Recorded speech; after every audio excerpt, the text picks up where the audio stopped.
আজকে নাউনের ৫টি প্রকার নিয়ে আলোচনা করব। আপনার যদি কোনো ধারণাও না থাকে তাও ক্লাসটি দেখবেন।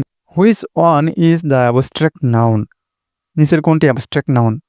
অ্যাবস্ট্রাক্ট নাউনটা আসলে কি?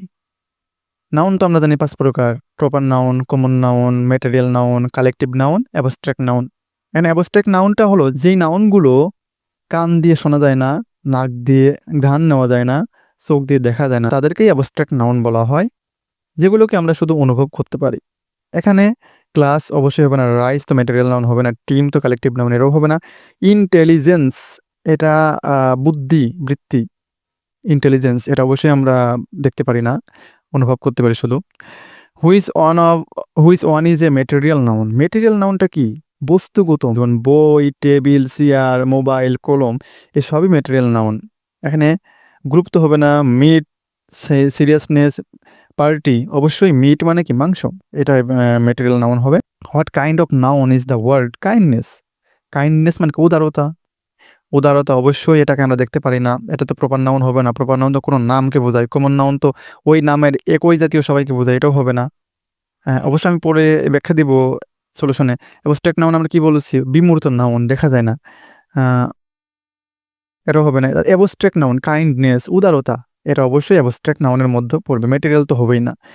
Which of the which of the following is not a collective noun? নিচের কোনটি কালেকটিভ নাউন নয়? কালেকটিভ নাউন মানে কি?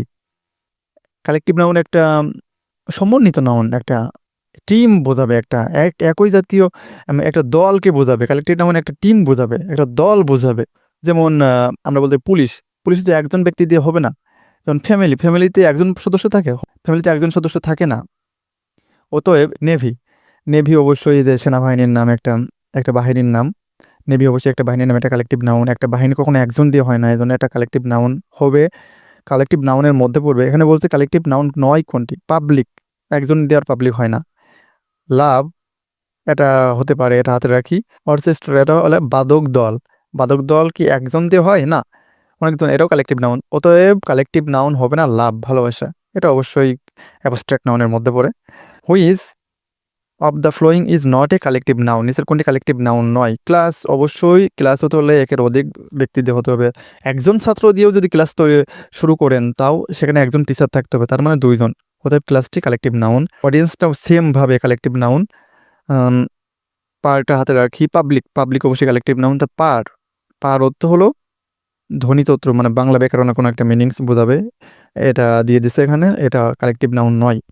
কোনটি অ্যাবস্ট্রাক্ট নাউন? মানে বিমূর্ত, দেখা যায় না, শোনা যায় না, অনুভব করা যায় না, কোনটি? লং, হাইট, ম্যান, জুরি। হাইট অবশ্যই অ্যাবস্ট্রাক্ট নাউন হবে। তারপরে ৬৭ নম্বর, কোনটি কালেকটিভ নাউন নয়?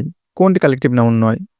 ক্যাটল মানে গবাদি পশুর পাল, একটা পশুর পাল হতে হলে একের অধিক গবাদি পশু থাকতে হবে, অবশ্যই এটা কালেকটিভ নাউন। পুলিশ, একজন দিয়ে তো আর পুলিশ হবে না, একটা টিম থাকতে হবে পুলিশের, এটা কালেকটিভ নাউন। অডিয়েন্সটাও কালেকটিভ নাউন। সিটি, সিটিটা হলো কালেকটিভ নাউন নয়, এটা কমন নাউনের অন্তর্ভুক্ত। ঢাকা হলো proper noun, city common noun. Rafiq proper noun, তার কমন নাউন হবে boy. Which of the following is abstract noun? নিচের কোনটি অ্যাবস্ট্রাক্ট নাউন?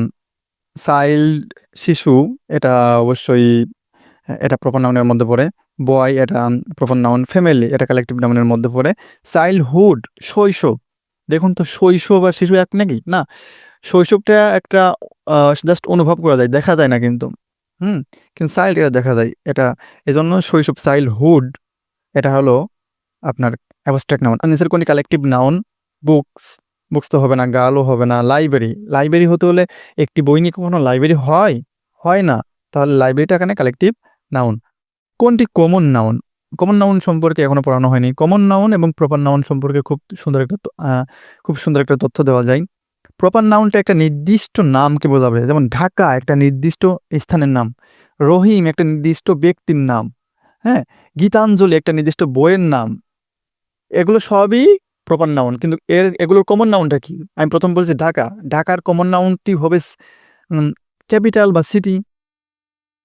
মানে প্রপার নাউন একটা নির্দিষ্ট স্থানের বা নির্দিষ্ট ব্যক্তির নাম বোঝাবে, কমন নাউনটা নির্দিষ্ট নাম না বুঝিয়ে একই জাতীয় সবাইকে বোঝাবে। যেমন গীতাঞ্জলি আমি বললাম, একটা বইয়ের নির্দিষ্ট নাম বললাম, কিন্তু এর কমন নাউনটা কি হবে? বুক।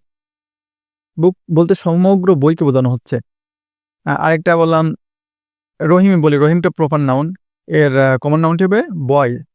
নিচের কোনটি common noun? February? No, February এক প্রপার নাউন।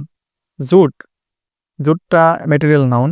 মান্থ, ক্লাস, ক্লাসটা হলো কালেকটিভ নাউন, তাহলে মান্থই হবে কমন নাউন। মান্থ মানে মাস বোঝায়, সমগ্র মাসকে বোঝানো হচ্ছে।